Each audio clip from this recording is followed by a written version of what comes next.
Como é que o governo do presidente Lula poderia ser contra o agronegócio se foi o presidente Lula que criou o Plano Safra? Como é que o governo do presidente Lula poderia ser contra o agronegócio se no auge da crise de 2008 renegociou via MP mais de 90 bilhões de reais da dívida dos produtores brasileiros?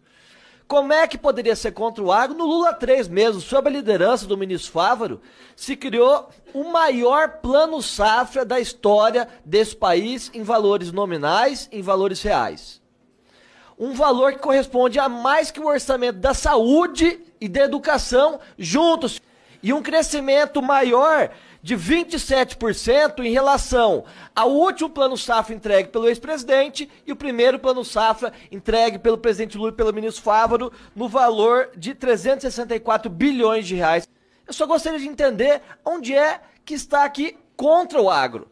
Foi o presidente Lula que, quando houve a discussão em virtude da perda de arrecadação dos estados e municípios, em virtude da desoneração da Lei Candir, criou o Fundo de Auxílio à Exportação, que é o FEX, para compensar os estados e municípios, para que não precisasse mexer na Lei Candir e assim pudesse manter o incentivo à exportação de bens primários. Estão querendo criar uma cortina de fumaça de uma realidade que não existe nesse país.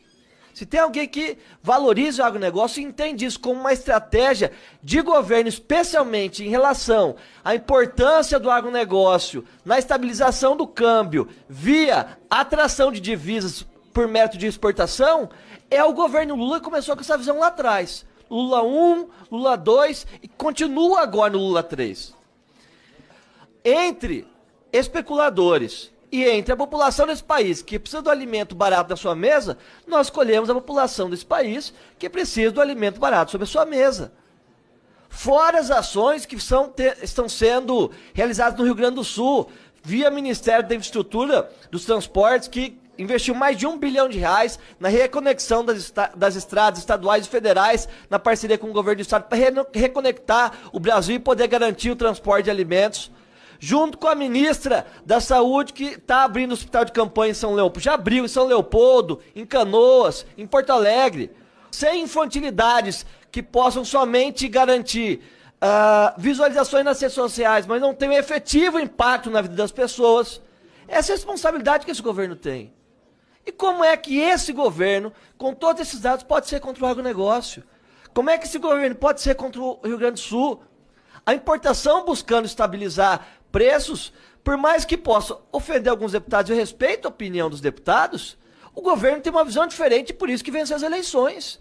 E tem que plantar a sua visão de governo, que tem uma visão mais social-democrata do que liberal, porque não acredita que a visão liberal do Estado pode proporcionar os benefícios que a gente precisa, em virtude do Brasil, em contexto interno e internacional, não ter condições de competir num livre mercado olho a olho, como outros países têm. É por isso que o Brasil, senhor ministro, tem garantido o segundo maior investimento estrangeiro direto do país em 2023.